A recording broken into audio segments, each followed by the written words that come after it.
Alright, listen. It's been about 4 weeks or so since I saw Across the Spider-Verse for the very first time. The recency bias has subsided, and I've heard a lot of opinions about it online. Even with all the discourse and hot takes in mind, I still think at this point that it is probably the best Spider-Man film to date. The thing is, I really don't throw that accolade out there passively, so it's really got me thinking just as to why this piece of media has been so successful recently, despite a lot of discourse around superhero fatigue.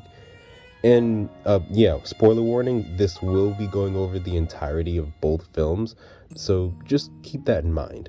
For starters, you gotta look at both movies to get the full scope for what I think is really impressive, and that's essentially hitting it out of the park on the first go, and then coming back 4.5 years later and doing it even better in both box office and arguably artistic quality overall.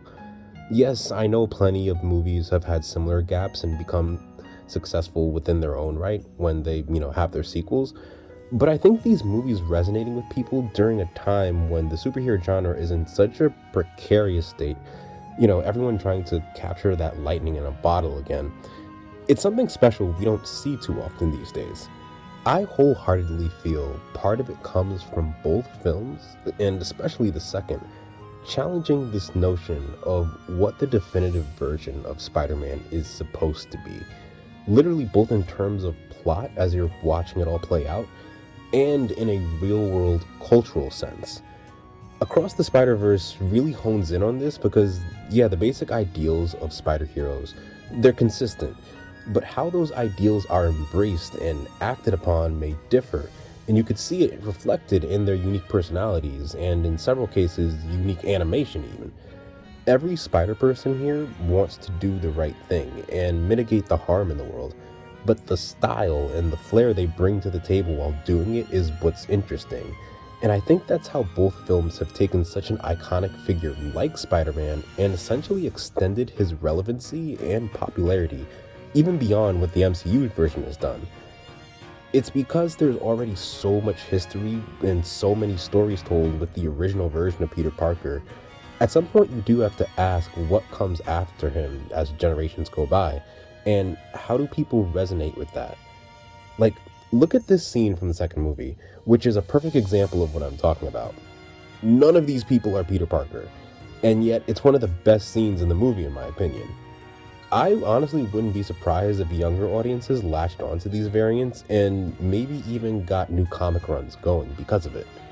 There's also the matter of Miles Morales himself.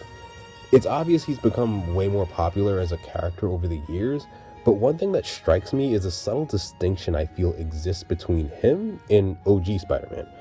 That being, Miles doesn't have as much of a split personality between his civilian self and his spider persona.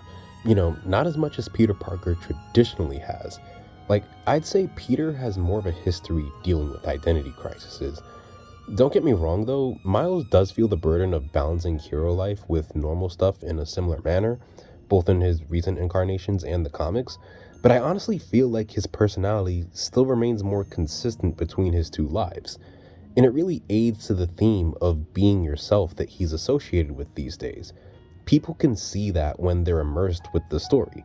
They can see how a lot of times these basic themes and these representations and plot points are being expressed in such an eye-catching way through the world and its characters. Cause yeah, in terms of plot specifically, multiverse stories are all the rage these days. But if you're gonna do one, you have to make the role variants play be character driven. And I especially think Across the Spider-Verse did that particularly well. Like, it didn't feel as if the original roster from the first film was slated as we got to know these new variants, especially considering their presence and Miles' connection with them is a driving factor in the events of the film. Like, yeah, the whole concept of spider people bearing the weight of tragedy so infinite worlds can continue to coexist is a crazy concept, but it's the bonds that transcend dimensions that inspire several characters to take action in this story. We see it with Gwen as she opens the film and shows how her friendship with Miles serves as the light in her life. We see it in Peter B with how he outright tells Miles he was the reason he went back home and got his life together. We obviously see it in Miles and how much he wants to see his friends again.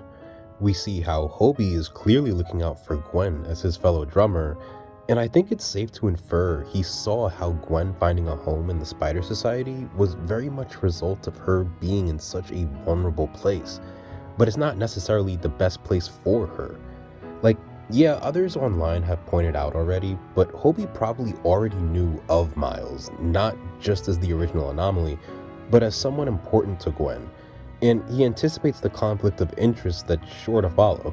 And if anything, despite his outward demeanor, his actions are just the opposite of what Jessica Drew was telling Gwen at one point. He'd rather Gwen and Miles follow their heart. And yeah, because of the world he comes from, he can see the slippery slope of what the Spider Society is doing. But once again, it's that personable, empathetic aspect of Spider-Man that he himself possesses. Just expresses in his own way, his own style. The progression of this film really nurtures this idea that we may live in different worlds, but our lives still touch one another, helping us choose who to be. It's a much more hopeful way of embracing what the Spider moniker stands for, beyond there being the one and only Spider person. The one and only way of existing is meaningful, and comes with an admirable amount of sacrifice, yeah. But there has to be something beyond that. I really think it's a clear sentiment that audiences are picking up on and resonating with when they think about this. And as a viewer, you have a protagonist in Miles who very much represents all that as well. Something I've seen people pointing out online even. In the first film, his leap of faith scene, which kind of serves as a moment of self-actualization, comes not from his own revelations, but after listening to his dad. And conversely, yeah, his defining scene in the second film, where he's committed to doing his own thing, does imply the loner route a little bit. But I think it's just easy to see how that's just a midpoint in his final bit of development we'll see in the next film. Like, I genuinely think Miles' friends were in the wrong for withholding the truth, but I also think the film makes clear that they genuinely care about him more than whatever fate Miguel dictates. And so, yeah, I think the end of the film sets up that theme of connecting threads beyond just one person's sacrifice. I also think Miles G has a big role to play in that thematically if we're talking how the trilogy ends. Because yeah, again, we've seen a million doppelganger stories before, but there's a lot to infer from this one. You know, Miles G doesn't see Miles as Miles.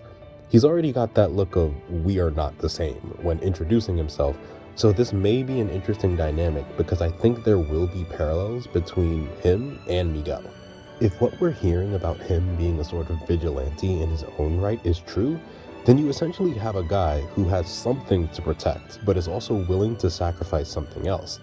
And it will probably play out as this progression where Miles G eventually sees why our Miles is the embodiment of the true hero, thematically serving as our Miles rejecting anything less from himself than at least trying to do all he can to help people, even if things go south, even if he can't objectively save everyone.